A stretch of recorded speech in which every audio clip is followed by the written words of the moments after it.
Bismillahirrahmanirrahim. Assalamualaikum warahmatullahi wabarakatuh.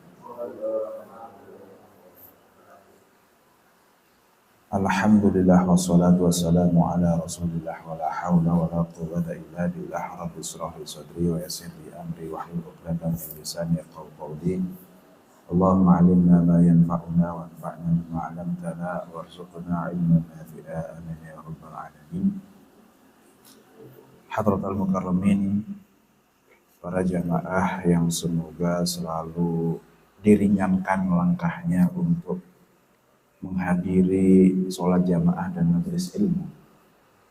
Alhamdulillah, puji syukur kehadirat Allah yang telah memberikan beribu-ribu kenikmatan kepada kita, sehingga pada pagi hari ini, subuh hari ini, meskipun suasana diguyur hujan sejak semalam, alhamdulillah kita bisa melangkahkan kaki kita, meninggalkan tempat nyaman tidur kita yang hangat, ya, harus menerobos kedinginan.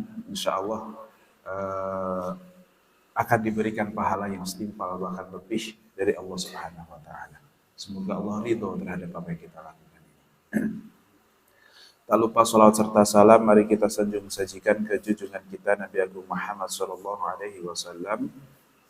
Dengan penuh harap semoga kita semuanya termasuk umat yang akan mendapatkan syafaatnya di kiamat nanti. Amin amin ya rabbal alamin.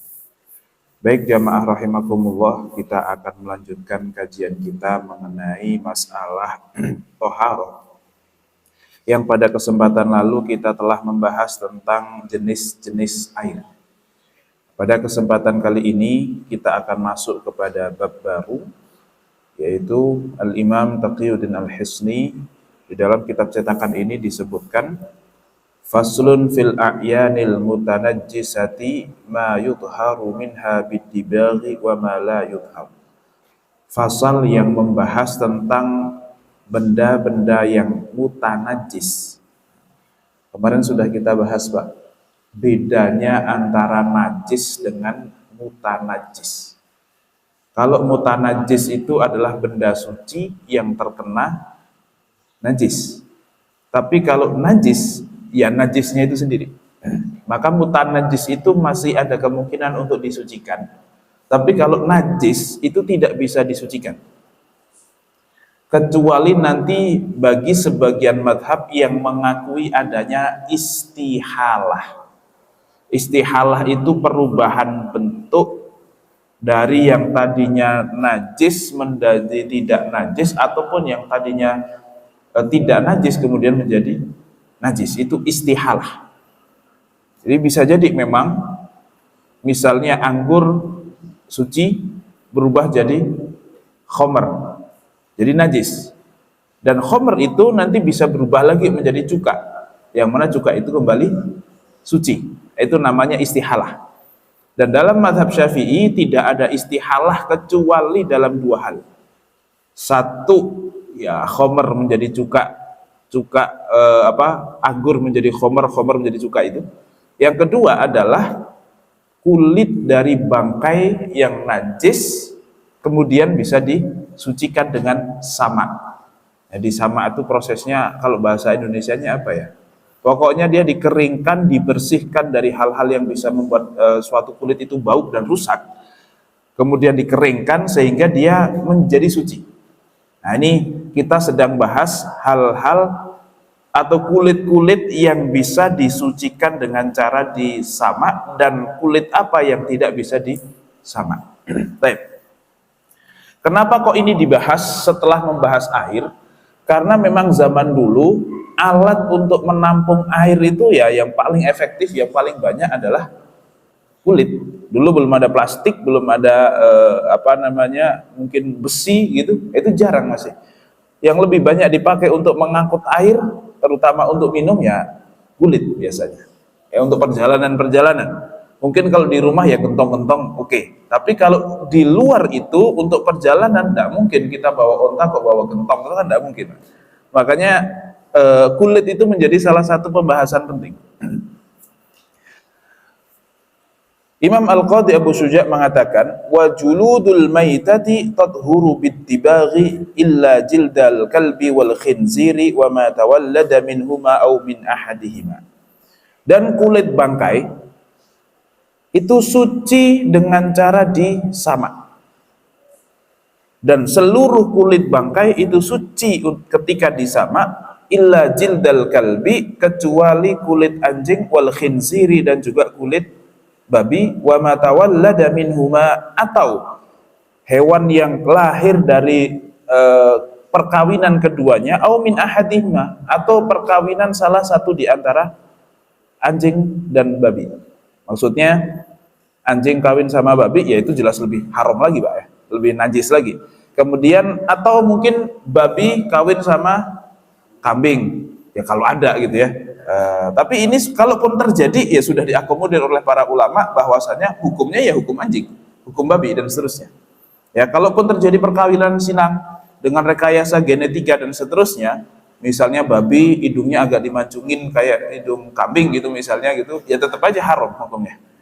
Ya dikawinkan antara kambing sama babi kok bisa begitu, ya tetap haram. Hukumnya hukum babi.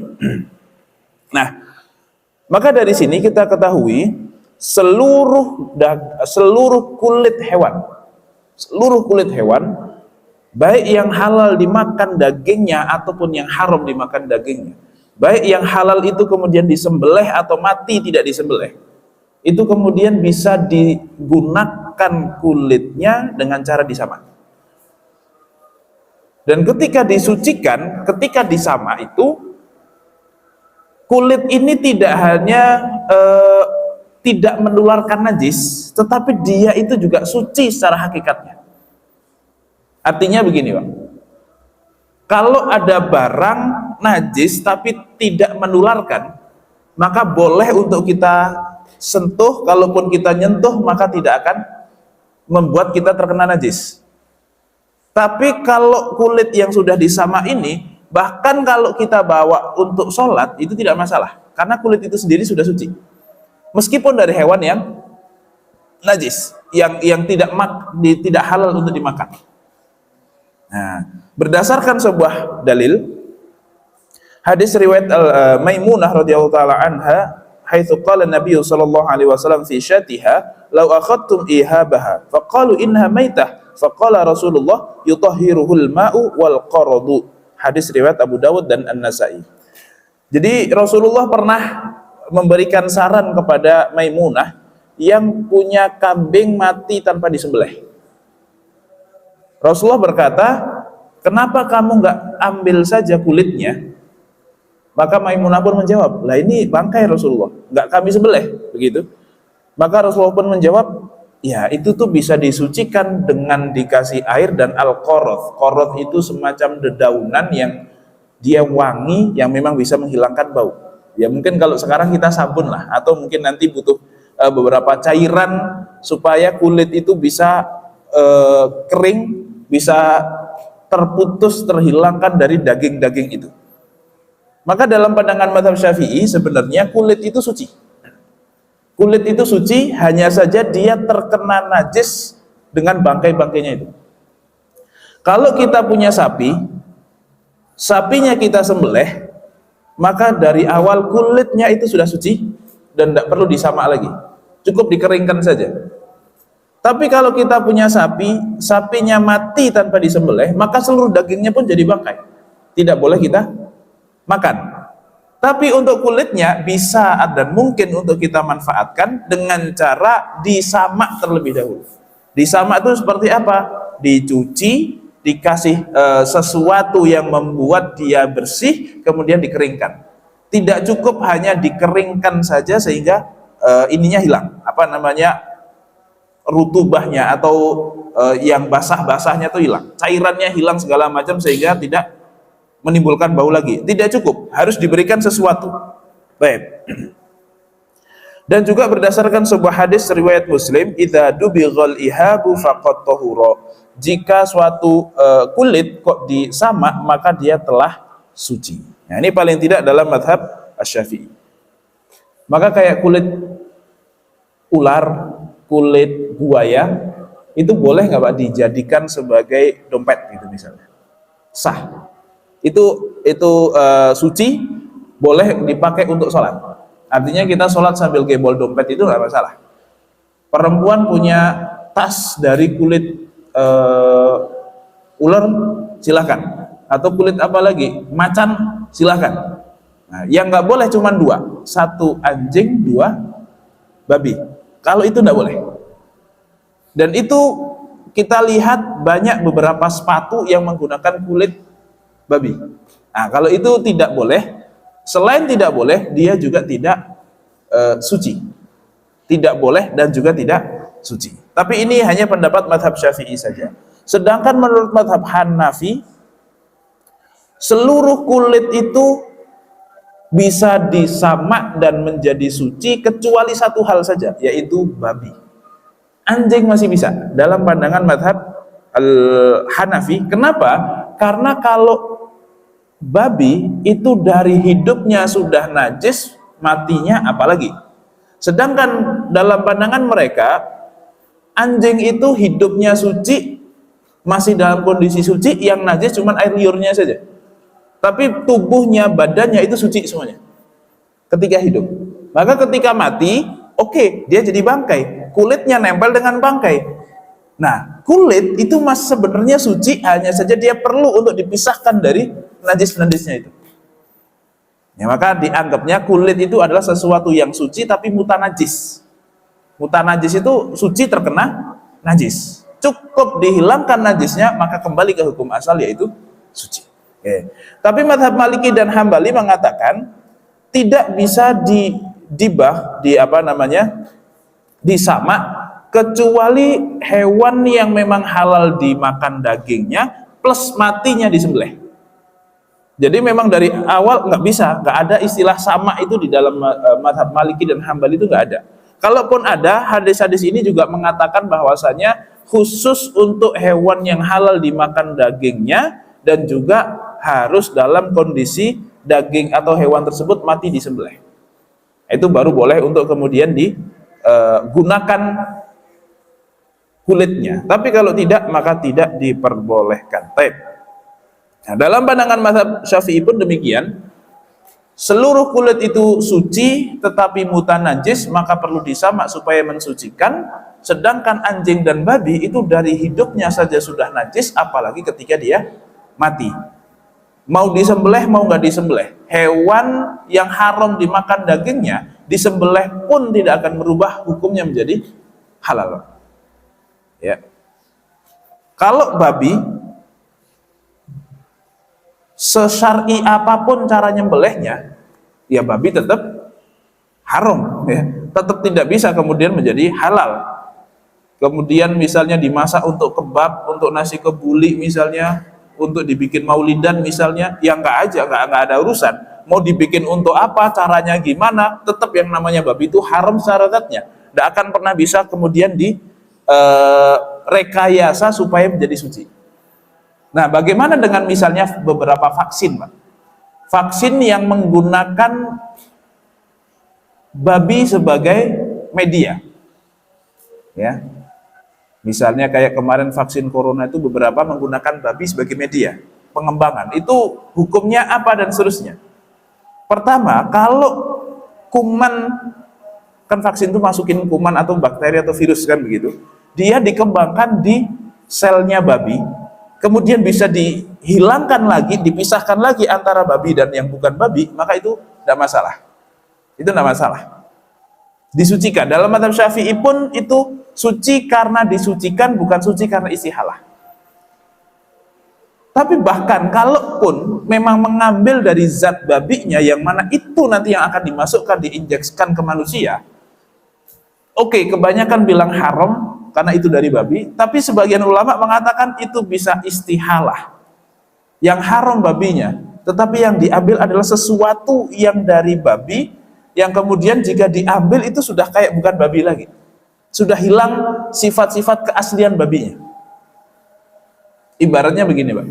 Babi itu kalau dalam mazhab Syafi'i kalau dibakar sampai hangus jadi abu, itu tetap najis karena tidak ada istilah lah dalam mazhab Syafi'i.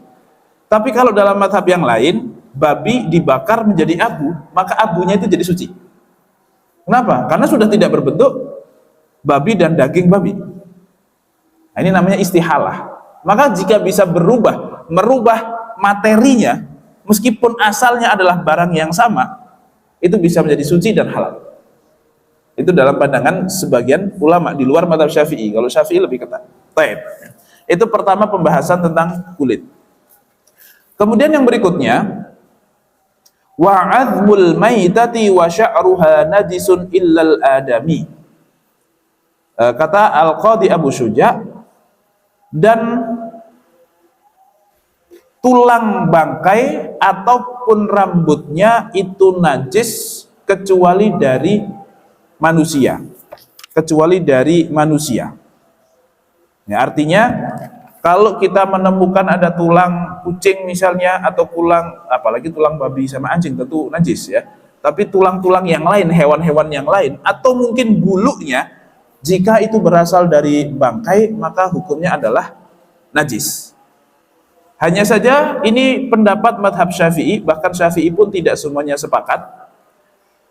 Jumhur ulama mengatakan bahwasanya yang namanya rambut itu suci meskipun dari bangkai, meskipun dari diambil dalam kondisi dia hidup, itu suci. Dari manapun, mau kulit, mau rambut singa, mau rambut kucing, mau rambut kambing, itu sama. Kenapa? Karena rambut itu bukan sesuatu yang ada ruh di dalamnya. Dengan bukti kalau rambut itu dipotong dia nggak kesakitan, makanya tidak najis. Sedangkan mazhab Syafi'i mengatakan bahwasanya yang tidak najis untuk diambil rambutnya itu hanya dari hewan yang dimakan dagingnya. Maka kalau kayak kambing kita ambil bulunya sebagai wol, itu boleh, itu suci. Sapi mungkin sebagian juga bisa diambil seperti itu, onta juga mungkin bisa. Cuman kalau model kayak kucing, Pak, kucing yang yang rontok rambutnya padahal kucingnya masih hidup. Dan perlu diketahui, hukum daripada benda atau hukum dari anggota tubuh yang tercabut dari hewan dalam kondisi dia masih hidup, maka hukumnya bangkai. Kita punya sapi, Pak, ketabrak mobil, kakinya patahnya tuh benar-benar patah begitu, yang mana kaki sapi ini bisa kita ambil untuk masak, tapi sapinya masih hidup. Maka hukumnya apa? Kaki sapi itu. Atau kita kuping sapi kepotong, kupingnya kepotong, sapinya masih hidup, lari. Maka hukum setiap anggota tubuh dari hewan yang terpotong padahal hewannya masih hidup, itu hukumnya bangkai. Maka hukumnya tidak boleh dimakan kecuali dua hal. Yang boleh dimakan apa, Pak? Bangkai apa? Ikan dan belalang. Ya, kalau ikan misalnya ada ikan hidup kemudian kepotong setengah atau gimana begitu, Pak ya. Nah, potongan setengahnya itu boleh kita makan meskipun ikan aslinya masih hidup. Kenapa? Karena ikan bangkainya halal. Tapi kalau sapi kakinya patah, kakinya bisa kita ambil, sapinya masih hidup tapi pincang, sapinya hilang, kakinya hilang satu, maka kaki itu hukumnya adalah hukum bangkai, tidak boleh kita makan. Ini tidak hanya di kaki, tapi termasuk rambut. Nah, hanya saja kalau mazhab Syafi'i, kecuali rambut yang halal dimakan dagingnya, maka kalau terpotong pun itu masih suci. Sedangkan menurut jumhur ulama, enggak, setiap hewan semua rambutnya suci. Kenapa? Karena dengan syarat dia memang hewan suci ketika hidup ya. Karena kalau babi sama anjing itu kan ketika hidup saja sudah najis. Nah, kalau kayak kucing kan ketika hidup masih suci, Pak. Dia ketika mati jadi najis, kan begitu. Maka itu bukan sesuatu yang najis. Nah, sehingga kalau kita main sama kucing, atau mungkin ada kucing di sajadah kita, dia guling-guling gitu dan banyak sekali bulunya di situ, Pak. Najis nggak itu, Pak? Dalam pandangan jumhur ulama tidak. Karena bulu itu tidak dihukumi sebagaimana bangkainya. Tetapi kalau dalam mazhab Syafi'i itu najis. Di kucing, bulu kucing tuh Pak, kan kita sering main kucing, itu najis Pak. Kalau terpotong dari kucingnya. Tapi kalau masih di tubuh kucingnya nggak najis. Sedangkan kalau terpotong maka najis. Kenapa? Dianggap seperti bangkai kucing. Nah, cuman gimana, susah ini kan. Nah, makanya Syafi'i itu memang satu agak susah. Tapi Imam Nawawi mengatakan begini, karena kucing adalah hewan yang sangat sering di rumah kita, di sekitar kita, yang susah untuk kita usir segala macam, maka khusus hewan atau bulu kucing ini hukumnya dimakfu. Kalaupun dia kok terkena celana kita atau sarung kita, nggak mungkin Pak, kita keprek-keprek juga nggak akan hilang semua itu. Maka dimakfu, dimaafkan bulu kucing ini. Tapi kalau bulu yang lain, misalnya kalau kita punya hewan peliharaan yang lain, apa monyet misalnya, terus bulunya kok nempel di kita, maka itu tidak dimaafkan. Kenapa? Karena siapa yang pelihara monyet Pak? Ada, tapi 1-2. Sedangkan kucing, hampir semua kampung itu pasti ada kucing. Nggak kita pelihara pun datang dia Pak. Ya kan? Kadang musul-musul entah kemana dan seterusnya yang membuat kotor. Maka kalau dikatakan najis dan tidak dimakfu, ini terlalu berat. Tapi tetap, kenapa kok tetap disebut najis? Ya karena memang statusnya najis. Kenapa kok dimakfu? Karena saking banyaknya. Ya kayak kotoran cicak. Dalam mazhab Syafi'i, cicak itu bangkainya najis karena termasuk hewan yang punya darah yang mengalir. Sedangkan dalam mazhab Hambali, itu cicak itu bukan hewan yang najis ketika mati. Najis sih, tapi kalaupun dia masuk ke cairan itu nggak bikin najis. Najis tapi nggak nular. Nah, cicak itu najis tapi nggak nular, maka kotorannya pun itu hukumnya juga sama, najis yang dimakfu. Jadi kotoran cicak itu Pak dalam mazhab Hambali tidak najis. Sedangkan dalam mazhab Syafi'i itu najis. Kenapa? Karena berasal dari hewan, menurut Syafi'i yang punya darah mengalir, menurut Hambali bukan dari darah yang mengalir. Nah, cuman meskipun demikian dalam mazhab Syafi'i pun kalau sedikit dan susah untuk dihindari, maka dimakfu. Sehingga kalau tidak secara sengaja kita kok pas sholat, pas sujud begini Pak, di jidat kita pas bangun kok ada item-item gitu kan ya, dan agak bau apa ini? Nah, ternyata sujud di atas kotoran cicak gitu, maka itu dimakfu, tidak masalah. Kenapa? Karena satu hewan yang susah untuk kemudian kita hindari. Jadi memang masalah najis itu penting untuk kita hindari betul, tetapi di situ banyak sekali keringanan-keringanan sehingga memudahkan kita. Karena kalau kita terlalu terpaku kepada kenajisan itu dan nggak boleh terkena sedikit pun, nah itu jatuhnya nanti was-was dan ini merepotkan sekali. Banyak orang yang neror ustadz-ustadz dengan masalah was-wasnya ini, banyak sekali. Ya, dan saya menemukan jawaban dari Buya Yahya ini sangat-sangat memuaskan gitu ya, artinya bisa nyekak orang yang suka begitu gitu. Kamu sebelum tanya kepada saya pasti sudah tanya kepada orang lain, karena jawab dari pemaparan Anda itu Anda sudah banyak riset, sudah banyak nanya. Tapi Anda tetap nggak puas dengan jawaban yang sudah ditemukan. Makanya tanya saya, karena merasa saya lebih alim. Tapi setelah tanya saya jawab, Anda juga nggak akan puas. Akan nanya kepada yang lebih alim lagi. Bahkan kalaupun ketemu Imam Syafi'i terus nanya Imam Syafi'i terus dijawab, Anda juga nggak akan puas. Dan bahkan kalau setelah Imam Syafi'i tidak puas, ketemu Nabi, nanya sama Nabi terus dijawab, Anda juga nggak akan puas. Maka ini penyakit. Ini penyakit. Ini bukan masalah ilmunya udah tahu, cuman was-wasnya itu, Pak, tapi takutnya. Nah, ibadah itu bukan dengan hawa nafsu, bukan dengan menurut kita, tapi dengan ilmu. Kalau ulama udah bilang makfu, nggak apa-apa, ya sudah. Ya tapi kan najis, ya nggak ada ya tapi. Ya tapi kan kita. Tapi itu kan dari kita, Pak. Sedangkan ulama itu sudah pakai ilmu. Ya kalau ilmunya begitu ya sudah. Ini najis, tapi ditoleransi, dimaafkan. Lah kata siapa dimaafkan? Ya kata ulama, udah selesai harusnya. Dan beberapa orang tidak terima itu. Merasa tidak nyaman, hatinya gusar, kalau ibadah kok pakai begitu gusar.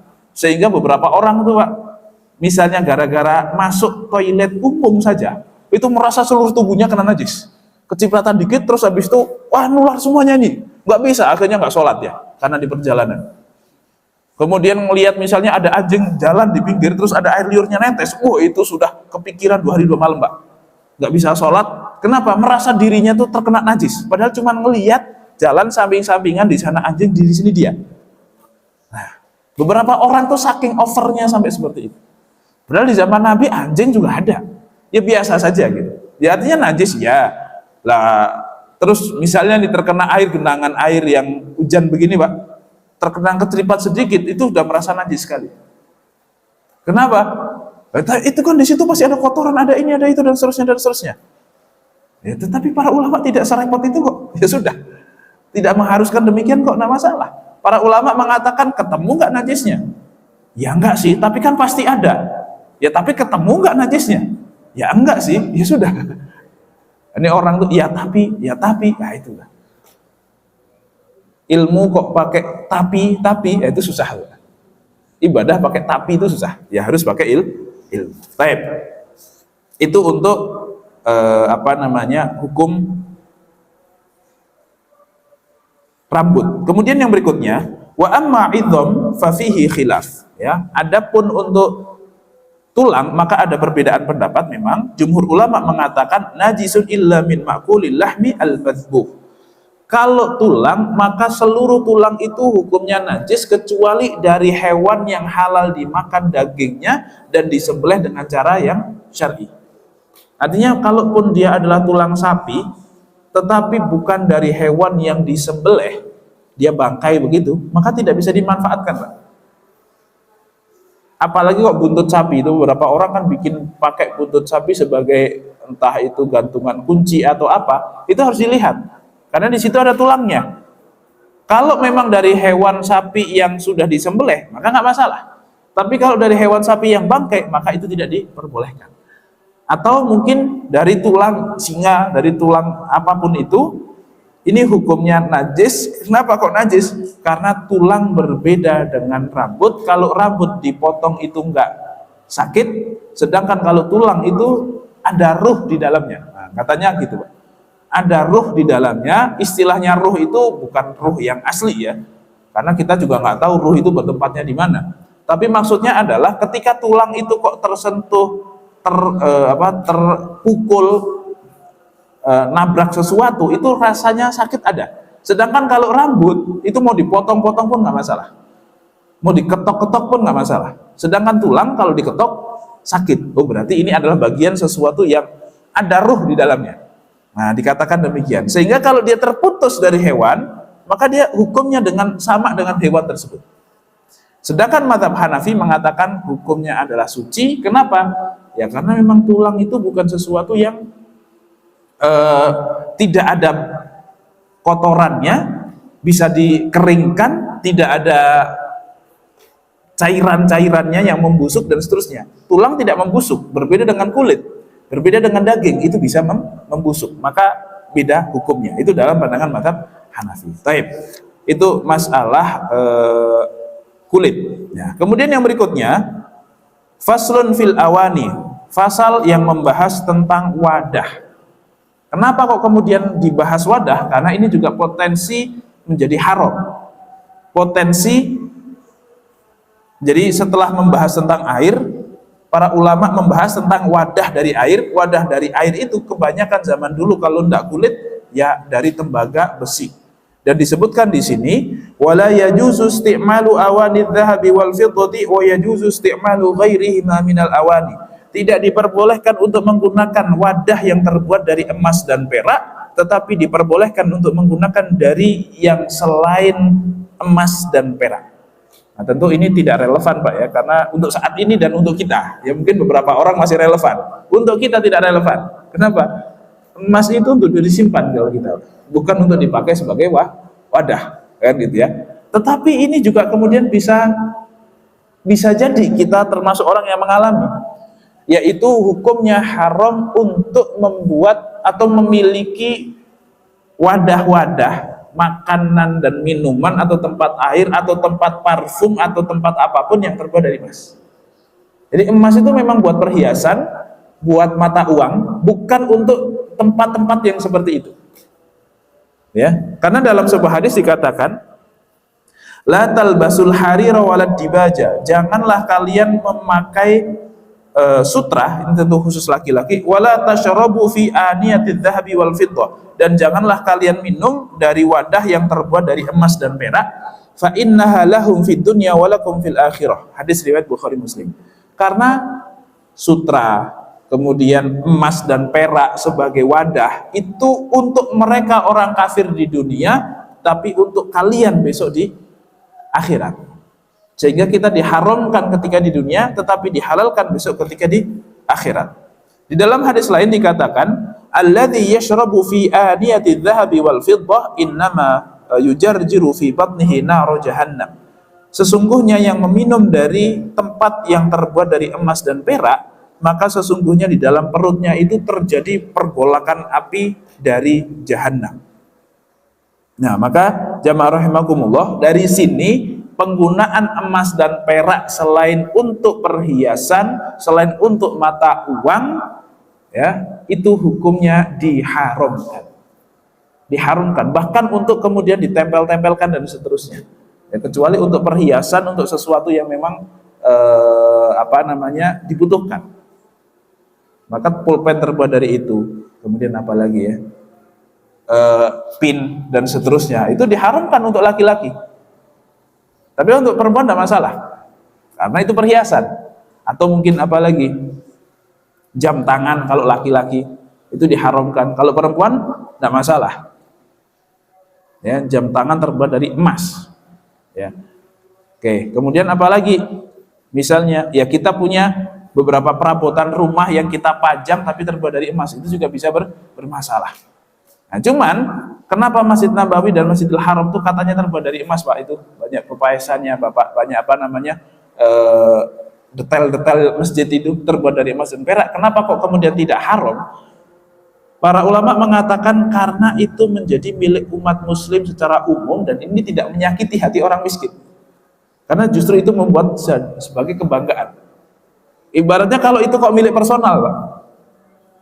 Orang miskin menjadikan emas itu sebagai harta yang sangat-sangat bisa menyambung hidupnya.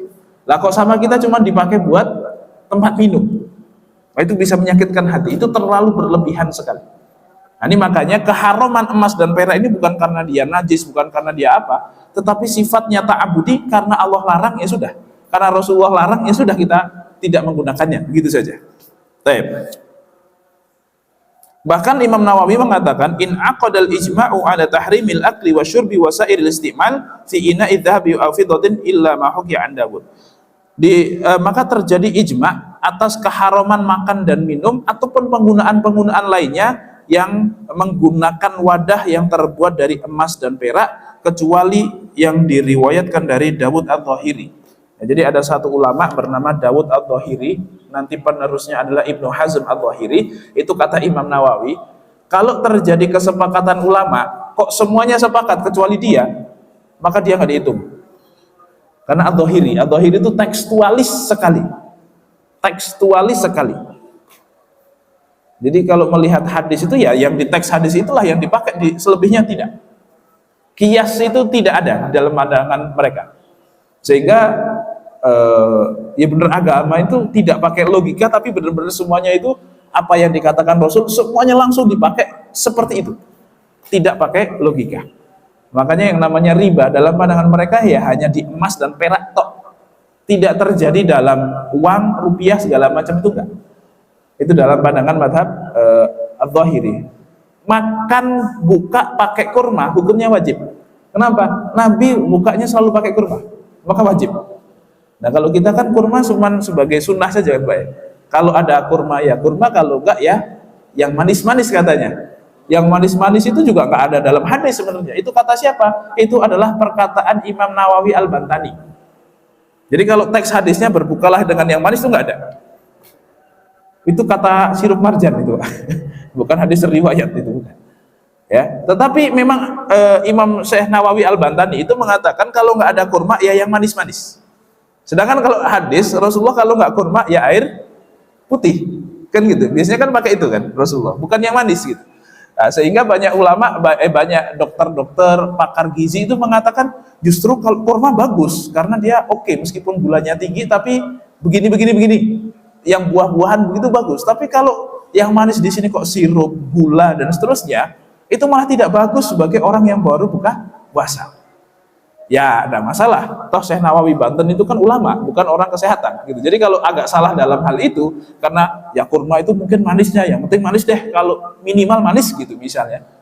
Ya nggak apa-apa, kita bisa memaklumi itu, kita bisa mewajarkan hal itu, karena memang ya teknologi pada saat itu masih demikian.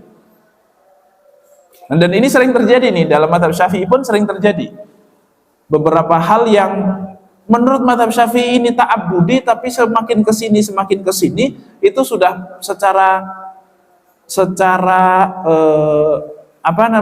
kesehatan, secara teknologi itu bisa terbukti dan jadi tidak logis pendapatnya mazhab Syafi'i.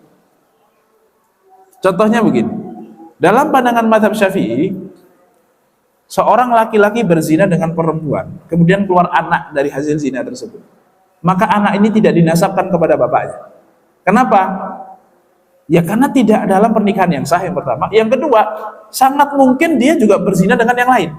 Sehingga anak ini belum tentu secara qat'i bahwa ini adalah anaknya si pezina ini. Meskipun ngomongnya enggak sama kamu doang dan seterusnya. Itu nggak bisa dipercaya. Karena dia sudah pezina kan, jadi nggak bisa dipercaya.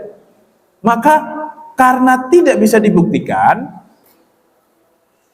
sang bapak secara biologis ini kalau nanti mau menikah dengan anak hasil zinanya dia, itu boleh. Karena tidak dianggap mahram. Karena tidak bisa dibuktikan. Nah, gitu. Nah, sedangkan kalau mazhab Hanafi enggak, itu enggak bisa meskipun dia lahirnya dalam kondisi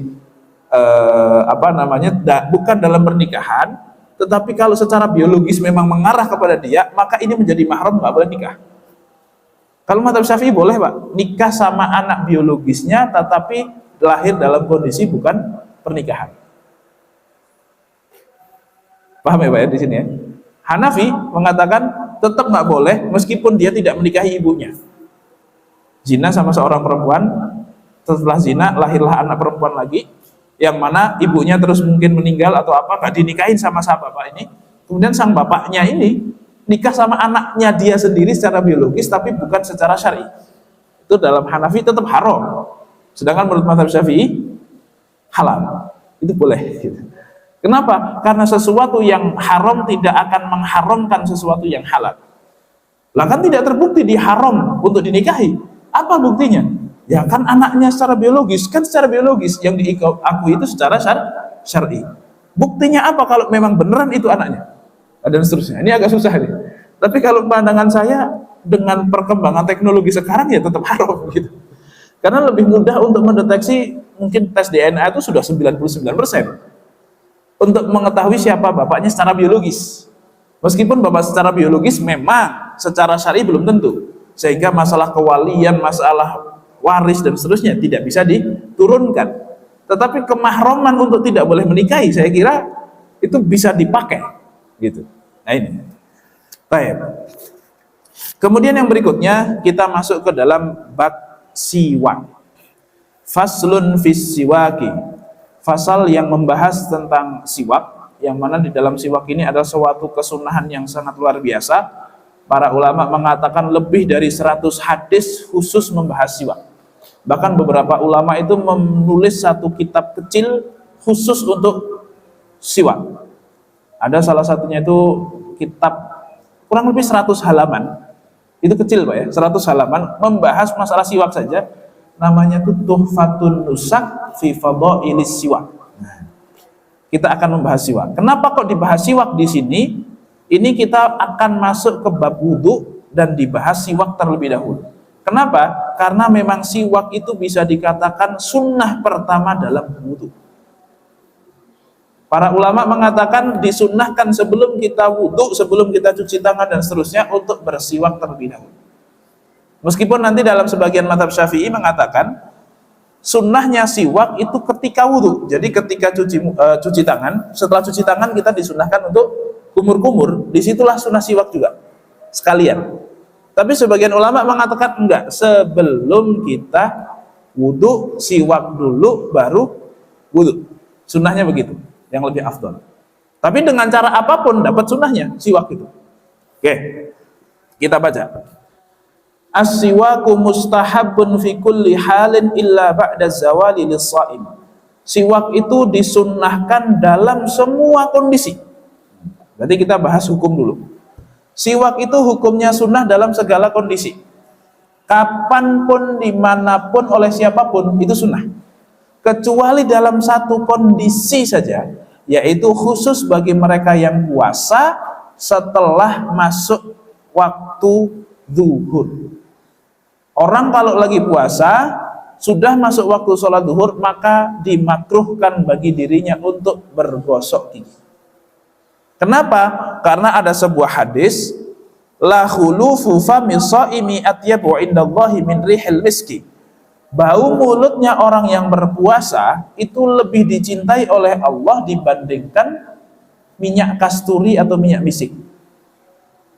Nah, dan biasanya bau mulut itu akan lebih tercium bagi orang yang puasa itu setelah zuhur. Maka kalau dia siwak setelah zuhur itu artinya menghilangkan bau mulut yang dicintai oleh Allah. Tapi perlu diketahui ini dicintai oleh Allah saja. Kalau sama teman tetap enggak, Pak. Jadi meskipun dicintai sama Allah, ya kalau sama manusia enggak kan gitu. Kenapa Allah kok cinta? Karena dia rela untuk kotor, untuk tidak nyaman. Bau mulut nggak nyaman itu kan apalagi pakai masker, Pak. Kita saja nggak nyaman, kita saja terganggu. Tapi dia mau untuk melakukan hal itu karena Allah. Maka itulah yang membuat Allah cinta. Nah, dan dianggap dalam mazhab Syafi'i, menghilangkan bau itu berarti menghilangkan sesuatu yang dicintai oleh Allah. Siwak bisa menghilangkan hal itu. Cuman Imam Nawawi mengatakan tidak makruh. Kenapa kok tidak makruh? Karena begini, bau mulut itu bukan dari gigi, bukan dari mulut, tapi dari kosongnya lambung karena puasa. Sehingga kalaupun gigi dibersihkan, itu tetap akan bau mulutnya karena lambungnya kosong. Apalagi kok paginya makan jengkol. Itu meskipun mulut dicuci sebagaimanapun, pagi makan jengkol, masuk ke perut, terus perut kosong, yang terakhir dimakan kok jengkol, wah itu baunya luar biasa. Berarti kan bukan masalah mulut itu. Saya cenderung lebih setuju kepada Imam Nawawi di sini. Nah, tetapi mazhab Syafi'i tetap mengatakan hukumnya makruh kalau kita sikat gigi dalam kondisi puasa setelah zuhur. Sebelum zuhur bagaimana? Boleh-boleh saja, sah-sah saja untuk gosok gigi dan sunnah hukumnya tetap. Cuman perlu diperhatikan, jangan sampai pas gosok gigi ada sesuatu, ada air yang kemudian masuk ke dalam mulut karena itu membatalkan puasa, meskipun nggak sengaja. Tapi kan untuk sunnah, nggak apa-apa meskipun untuk sunnah, tapi tetap membatalkan wudu, membatalkan puasa, mohon maaf. Kenapa? Meskipun tidak sengaja kita menelan air bekas gosok gigi itu, tapi kita secara sengaja memasukkan air ke dalam mulut, maka itu yang menjadikan kita batal.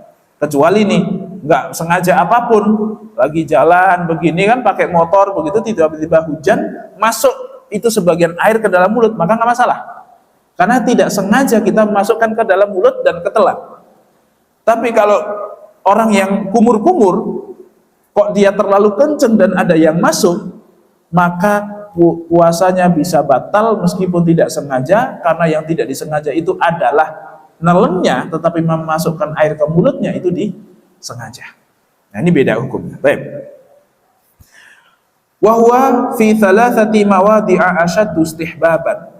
Oke, kita bahas terlebih dahulu tentang siwak. Siwak itu apa? Disebutkan di sini, siwak itu artinya membersihkan gigi dengan sesuatu yang sifatnya kesat.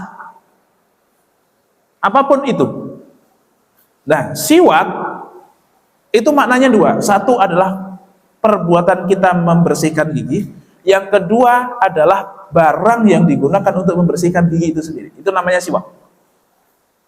Makanya Pak, kalau kita umroh atau pergi kemana, nggak usah umroh Pak, kita ke pesantren-pesantren saja, atau mungkin ziarah wali-wali begitu Pak ya. Biasanya itu jajan yang sering kita temukan adalah siwak itu, kayu siwak. Padahal itu namanya bukan kayu siwak Pak. Siwak itu maknanya dua. Satu, perbuatan kita gosok gigi itu namanya menyiwak atau siwak. Kemudian barang yang kita pakai untuk menggosok gigi juga namanya siwak. Gak harus kayu itu. Memang yang terbaik adalah kayu arok namanya. Nah, itulah yang kita sebut kayu siwak itu namanya kayu arok. Padahal siwak tidak harus pakai kayu arok. Pakai gosok sikat gigi pun itu sudah namanya siwak. Itulah siwak. Gak usah pakai itu. Para ulama mengatakan bahkan kalaupun pakai kain, pakai pakaian kita gosok 3 kali minimal, set dapat kesunahan gosok gigi. Ya insya Allah sih kalau kita pakai kain begitu Pak, insya Allah mulut kita berkurang baunya. Tapi berpindah aja, nggak hilang kok ya. Berpindah ke kainnya kan gitu. Ya agak sama saja kalau begitu. Tapi katakanlah kalau dia seperti itu, maka sudah dapat kesunahannya. Bahkan sebagian ulama mengatakan kalaupun kita pakai tangan, kok tangan kita agak kasar gitu misalnya, kapalan begitu, ini kan kasar Pak. Gosokkan gigi set 3 kali, nggak harus kena semuanya, minimal 3 kali udah dapat kesunahan gosok gigi. Karena nanti gosok gigi itu luar biasa kesunahannya, luar biasa fadilahnya. Nah, kita sebutkan di sini. Nah, itu batasan minimal siwak. Jadi gosok gigi itu termasuk siwak, meskipun yang terbaik adalah pakai kayu arok. Itu memang yang terbaik. Tapi jangan batasin siwak hanya pakai kayu arok saja. Seluruh barang yang bisa kita gunakan untuk membersihkan gigi kita itu namanya siwak, dan ketika kita membersihkan gigi disitulah kita mendapatkan kesunahan bersiwak. Baik. Wa huwa fi thalathati mawadi'a asyaddu istihbaban. Gosok gigi hukumnya sunnah bagi siapapun kapanpun kecuali bagi yang puasa, tetapi ada 3 kondisi yang paling disunahkan untuk kita bersiwak. Apa saja? Pertama, inda taghayyuril fami min azmin wa ghairi. Ketika mulut ini sudah mulai bau karena terlalu lama diam. Yang pertama. Yang kedua, wa indal qiyami minan naumi. Ketika kita bangun daripada tidur. Yang ketiga, wa indal qiyami ila shalah, dan ketika kita mau mendirikan sholat. Itu 3 waktu yang paling utama untuk kita bergosok gigi. Nah, keutamaannya apa saja? Keutamaannya adalah as-siwaku madharatun lil fami wa mardhatun lirrabb. Siwak itu mensucikan mulut dan mendatangkan ridho dari Allah Subhanahu wa ta'ala. Nah, ini makanya Pak, kita gosok gigi itu insya Allah kita tidak perlu diajarkan oleh syariat, tidak perlu embel-embel ada perintah dari syariat, kita sudah gosok gigi. Cuman jadi sangat sayang kalau kita setiap gosok gigi itu motivasinya hanya motivasi kebiasaan, hanya sebagai bentuk kesehatan keseharian. Itu rugi Pak. Kenapa? Ya karena itu potensi pahalanya besar sekali. Kalau kita tidak meniatkan dengan siwak itu untuk mendapatkan atau mengikuti sunnah Nabi, maka kita nggak akan dapat tuh fadilah-fadilah. Nah, ini makanya Pak, betapa agungnya niat.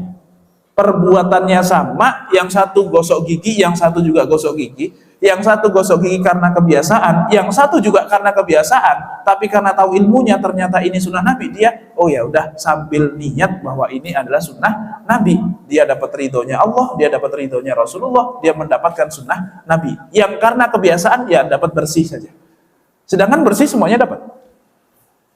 Nah, ini makanya mari kita maksimalkan potensi ibadah yang nggak perlu menambahkan sesuatu.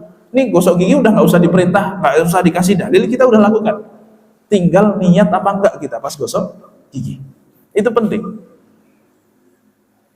Dan kalau tidak terbiasa pakai kayu siwak Pak, kalau orang pakai kayu siwak kan biasanya dikantongin di mana-mana, pakai tempat yang proper dan seterusnya. Kalau mau sholat dia siwak. Itu bagus. Tapi kalaupun tidak terbiasa kita, maka minimal Pak pas wudhu, kok di kamar mandi kita sendiri ada sikat gigi, gosoklah gigi pakai sikat itu. Nggak usah pakai odol, nggak apa-apa. Ambil, basahin, gosok gigi 3 kali 4 kali, set, udah taruh, cuci lagi, taruh, dapat kesunahan gosok gigi.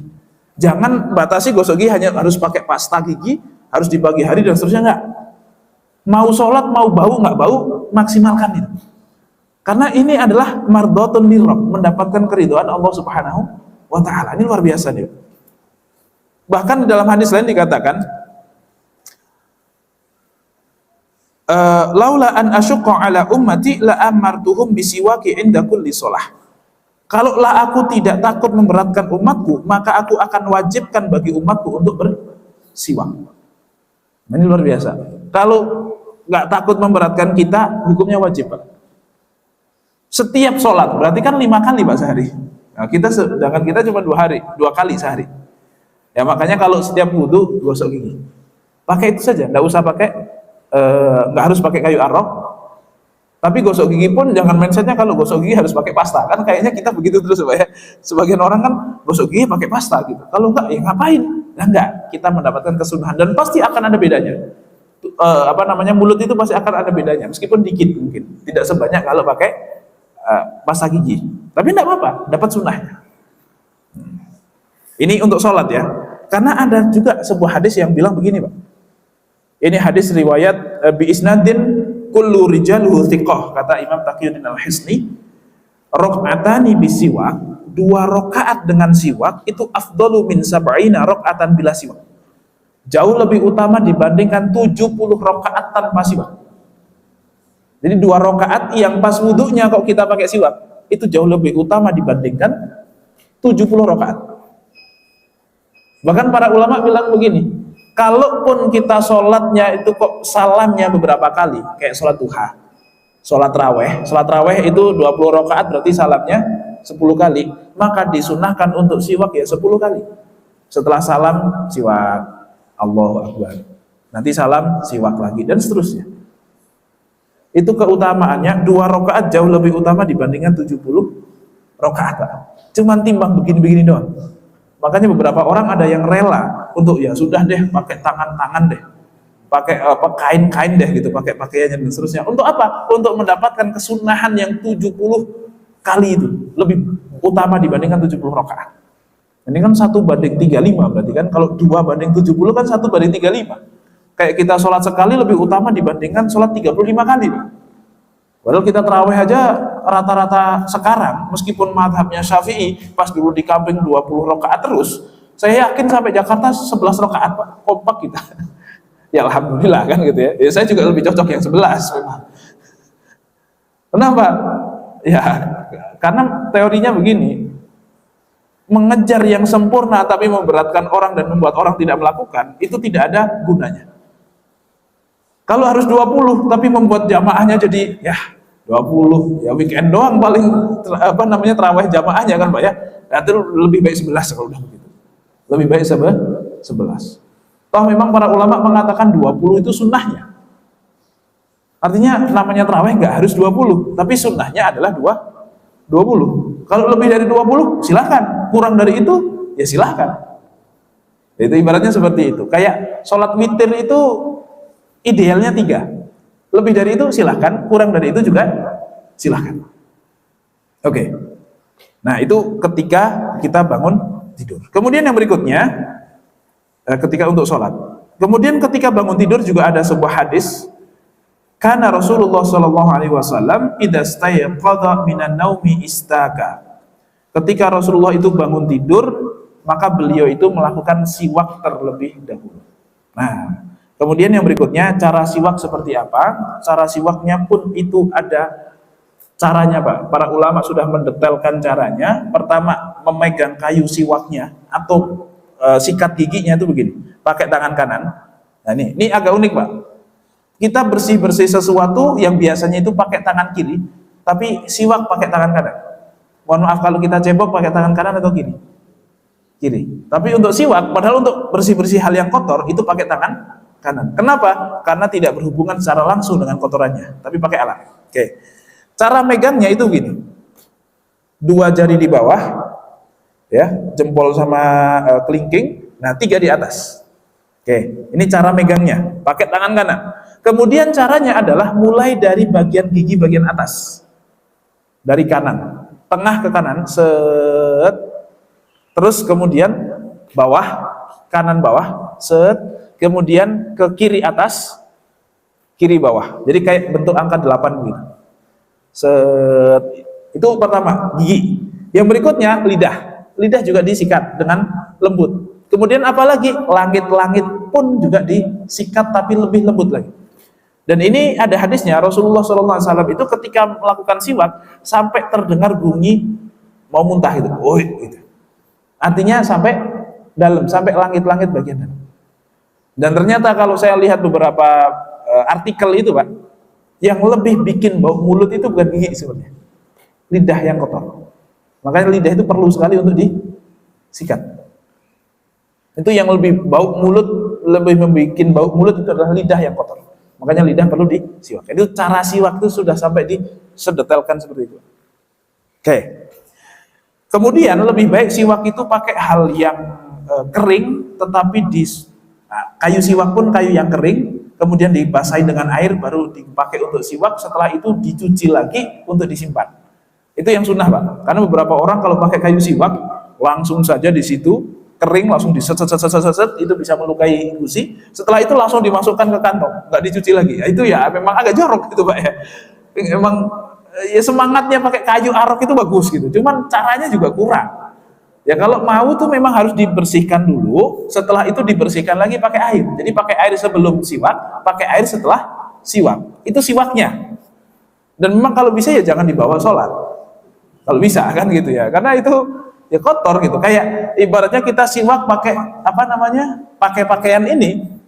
Itu memang kotoran dari mulut hilang. Cuman berpindah gitu ya ke pakaian gitu ya. Kan agak-agak sama saja kan gitu.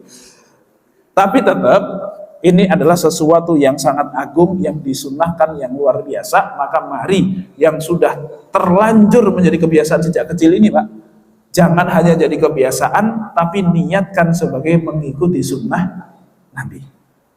Karena ini agung sekali keutamaannya. Rasulullah pun kalau tidak memberatkan ingin mewajibkan, dan Allah pun ridho terhadap orang-orang yang bersiwak. Dan ibadah yang dilakukan dengan siwak itu lebih afdol 70 kali lipat dibandingkan yang tidak pakai siwak. Dan siwak tidak hanya disunnahkan ketika 3 hal itu saja, tapi secara umum. Tapi 3 hal ini yang paling utama. Dan selain itu juga disunnahkan ketika mau baca Quran, ketika mau baca hadis, ketika mau majelis ilmu, ketika mau kumpul-kumpul, itu disunnahkan untuk bersiwak. Ya, supaya apa? Supaya tidak mengganggu jamaah yang lain. Karena malaikat itu, salah satunya adalah orang yang bersiwak itu ya membuat cerdas, terhindar dari penyakit lambung kalau pakai kayu arok itu, Pak. Terus satu lagi yang saya ingat sejak kecil tapi saya baru tahu dalilnya, itu adalah orang yang siwak akan dimudahkan ketika dicabut nyawanya. Orang yang rajin gosok gigi akan dimudahkan ketika dicabut nyawanya. Itu dari kecil saya terngiang-ngiang itu. Cuman pas agak gede saya nanya, emang itu dalilnya apa? Emang ada dalilnya dan seterusnya. Ternyata setelah saya mempelajari beberapa hal lagi, hadis-hadis lagi, ternyata Rasulullah itu ketika menjelang wafat, beliau kan di pangkuannya Aisyah, di pahanya Aisyah. Rasulullah meminta sama Aisyah itu untuk selalu disiwakin menjelang kewafatannya beliau. Disiwakin terus, oh dalilnya ini. Dalilnya itu kenapa kok orang yang rajin siwaknya pas wafat mudah dicabut nyawanya. Itu dalilnya itu. Karena Rasulullah pas menjelang wafat siwak terus. Gosok gigi terus. Nah, ini mungkin siwak dan gosok gigi perlu kita samakan. Siwak sama dengan gosok gigi, Pak. Karena kita tuh seolah-olah membedakan antara siwak dan gosok gigi. Itu nggak beda, itu sama. Oke. Logika saya begini, hadis lain mengatakan innamal malaikatu yata'adza bima yata'adzal insan. Malaikat itu tersakiti, terganggu dengan sesuatu yang mengganggu manusia. Maka malaikat itu akan tidak suka dengan orang yang bau tubuhnya atau habis makan bawang dan seterusnya. Makanya kan orang habis makan jengkol, makan bawang itu makruh hukumnya masuk ke masjid. Maka kalau mau masuk ke masjid itu jangan makan jengkol, bawang yang kira-kira bau.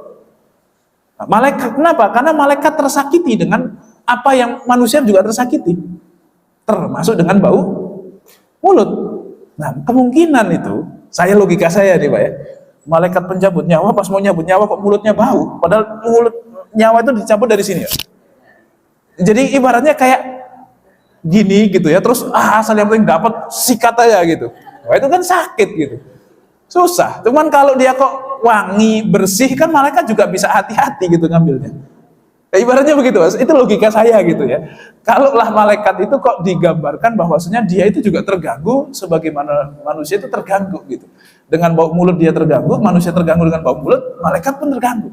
Nah, kemungkinan tuh begitu. Kenapa kok para guru kita tuh menyimpulkan orang yang gosok gigi itu akan mudah dicabut nyawanya? Nah, itu karena dua hadis tadi. Saya nyambung-nyambungin saja gitu ya.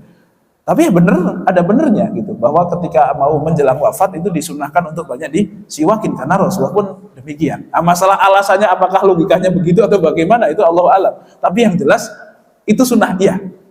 Itu adalah sunnah. Kenapa kok bisa jadi sunnah? Itu hikmah. Ya, kita bisa otak-atik lah. Ya, karena memang kadang syariat itu tidak perlu tahu alasannya, ya udah kerjain aja kan gitu ya. Pasti ada manfaatnya. Manfaatnya apa? Belum tentu kita tahu, tapi insya Allah ada. Itu banyak sekali hadis-hadis atau sunnah-sunnah Nabi yang modelnya adalah seperti itu. Tidak diketahui kemanfaatannya atau kita tidak tahu apa manfaatnya bukan berarti tidak ada manfaatnya. Kita saja yang belum tahu bisa jadi. Baik, itu tentang siwak, bagaimana caranya, bagaimana keutamaannya, dan juga mari kita maksimalkan dengan berniat, karena innamal a'malu binniyat. Setiap kita mau siwak, ingat ini sunnah Nabi, saya niat dengan siwak ini, dengan gosok gigi ini, mengikuti sunnah Nabi, insya Allah mendapatkan keridhaan Allah, dan insya Allah akan berlipat ganda pahalanya. Baik, Allahu a'lam bishawab. Saya kira cukup untuk materi pada kesempatan pagi hari ini. Semoga bermanfaat dan bisa difahami. Untuk sebelum kita tutup, apakah ada yang ingin ditanyakan? Sudah cukup? Cukup ya? Oke, monggo silahkan Pak. Assalamualaikum warahmatullahi wabarakatuh. Waalaikumsalam. Kaitan ke hewan nih Ustadz, yang najis dan tidak najis, terutama antara anjing dan kucing gitu. Cuman yang terjadi fenomena di masyarakat jadi mengkelas-kelaskan hewan gitu Ustadz. Kalau anjing milik orang Kristen gitu, kucing Muslim gitu. Nah, bagaimana sikap kita? Sementara kan keduanya ciptaan Allah ya. Kita hanya melihat konteks najis dan tidak najis. Cuman identitas anjing identis dengan non-muslim. Itu yang pertama. Yang kedua, hukum membunuh semut gimana ya Ustadz? Terutama kalau di rumah kan suka mengganggu makanan tuh kan. Hanya kita ngasih kapur sehingga mereka jadi mati gitu. Ya. Dibolehkan nggak membunuh semut itu? Makasih Ustadz. Ya. Jadi begini Pak, kita sedang baru sampai kepada pembahasan najis anjing. Anjing adalah najis, babi adalah najis. Oke. Babi tidak boleh kita pelihara. Kenapa? Karena tidak ada manfaatnya. Kucing boleh kita pelihara karena ada manfaatnya yang halal, yaitu kita bersenang-senang dengan dirinya. Anjing pun itu secara fungsi kurang lebih mirip dengan kucing sebagai hewan peliharaan yang ibaratnya ya pet lah gitu. Kalau babi itu kan untuk diambil dagingnya, dan itu haram untuk kita lakukan meskipun bukan kita yang makan. Dan jadi kalau sesuatu kok haram kita makan, kita juga haram menjualnya, kita haram menernaknya, Pak. Bukan karena yang haram makan. Berarti kan kalau kita ternak saja terus kita jual kepada orang di Bali misalnya atau orang Kristen kan nggak apa-apa. Toh kita nggak ikut makan. Oh, nggak bisa. Orang Yahudi dulu begitu. Dan itu dilaknat oleh Allah Subhanahu wa taala. Baik. Nah, anjing itu najis dan memeliharanya juga bermasalah. Itu dua, Pak. Anjing najis dari sisi menyentuhnya dengan anjing apapun, dan juga anjing itu diharamkan bagi kita untuk memeliharanya kecuali hanya untuk dua hal. Satu, berjaga. Dua, hewan buruan. Itu saja. Tapi kalau sebagai hewan yang masuk ke rumah, yang katakanlah kita bisa mensterilkan dan seterusnya, maka satu, hukumnya haram. Dua, malaikat rahmat tidak mau masuk. Makanya memelihara anjing itu adalah keharuman, sedangkan menyentuh anjing itu adalah masalah kenajisan. Itu dua hal yang berbeda. Kayak tato, Pak. Tato itu nggak ada masalah sama sekali dengan bersuci. Orang bertato wudunya sah apa enggak? Sah. Loh, kalau begitu berarti boleh dong tato. Haramnya tato bukan karena tidak bisa bersuci. Haramnya tato karena memang Allah, Rasulullah melaknat orang yang tato dan yang ditato dan yang mentato. Jadi haramnya tato itu ketika bikinnya, bukan karena dia tidak bisa melakukan sholat dengan baik dan benar, enggak ada urusan. Toh tato itu kan di bawah kulit, sehingga yang wajib kena kan atas kulit, jadi tidak masalah. Nah, justru malah yang bermasalah dalam sholat itu kutek, tapi kutek halal. Makanya orang perempuan yang sedang tidak haid pun itu boleh nggak kutekan, Pak? Boleh, tidak masalah sama sekali. Lah sholatnya gimana? Dengan catatan pas mau sholat copot dulu kuteknya, bersihin dulu, dikerok, nanti wudhu, habis sholat kutekan lagi. Ya artinya yang masalah itu adalah kalau kutek masalahnya dengan toharoh, tapi tidak bermasalah dengan hukum. Sedangkan kalau tato itu masalahnya dengan hukumnya, tapi tidak bermasalah dengan toharohnya. Anjing masalahnya di dua-duanya. Memeliharanya masalah, kesuciannya pun bermasalah. Nah, itu jadi memang agak tepat kalau anjing identik dengan orang Kristen, tepat karena memang kita nggak boleh memelihara kecuali untuk dua hal tadi. Ya kalau di rumah kok buat main, insya Allah. Kalau di sini kan nggak butuh ya pelihara anjing sebagai security, kan nggak butuh karena kan toh sudah ada security juga ya, kecuali mungkin di beberapa tempat yang memang urgent sekali di bandara, airport segala macam, itu halal gitu. Nggak masalah punya anjing seperti itu, nggak masalah gitu. Atau mungkin kita punya ladang yang luas dan ini dan seterusnya, kalau manusia tidak memungkinkan ya sudah pakai anjing misalnya, silakan, nggak masalah. Atau bahkan kalau memang memungkinkan ya sudah, satpam ditiadakan berarti dengan anjing. Kalau memang memungkinkan monggo silahkan kan gitu. Kalau memungkinkan gitu ya. Yang kedua adalah untuk berburu, itu nggak apa-apa. Berburu pakai anjing, dia yang merekam, halal dagingnya buat kita, yang itunya perlu dicuci, itu saja. Bekasnya dia perlu dicuci dengan syarat dia akan menjadi halal untuk kita, dengan syarat sang anjing memakan atau memangsa hewan yang dia ambil itu bukan untuk dirinya tapi untuk diri kita, sehingga setelah dimangsa kok mati diserahkan kepada kita, bukan dimakan sendiri. Kalau setelah dimangsa kok sama dia dimakan terus kita ambil, maka itu bangkai. Karena ibaratnya anjing melakukannya dengan dirinya sendiri, atas perintahnya dirinya sendiri, bukan atas perintah kita. Sedangkan yang baca bismillah kan kita, bukan anjing. Dan sembelihan itu hanya sah dari manusia, bukan dari anjing. Nah gitu. Jadi anjing bukan alat ketika dia kok makan untuk dirinya. Kan beberapa kan kadang anjing pas ini udah ketangkep mati, kita kejar anjingnya lagi makan gitu, terus kita paksa dia untuk jangan dimakan, ini untuk saya. Enggak, itu udah haram. Karena itu masuknya ke dalam bangkai. Baik, itu jadi gitu Pak ya. Anjing bermasalah dari sisi kenajisan dan juga dari sisi hukum atau halalnya untuk dipelihara. Itu yang pertama. Yang kedua tentang semut. Boleh nggak membunuh semut? Ya kalau secara sengaja membunuh semut nggak boleh Pak. Cuman kalau kita melindungi makanan yang mana itu resikonya semut gara-gara nerjang area yang kita lindungi akhirnya dia mati, itu ya salah dia sendiri. Kita tidak membunuh. Tapi kalau dengan sengaja kita membunuh gitu, ibaratnya ada semut gitu, kawanan semut kita hancurkan dan seterusnya, itu yang bermasalah.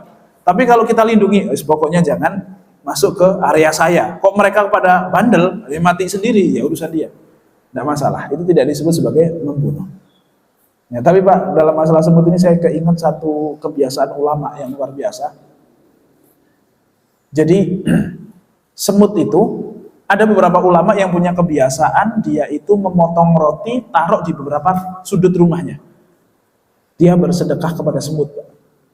Ternyata tiap hari dia lakukan sepanjang tahun. Tapi tahu nggak Pak?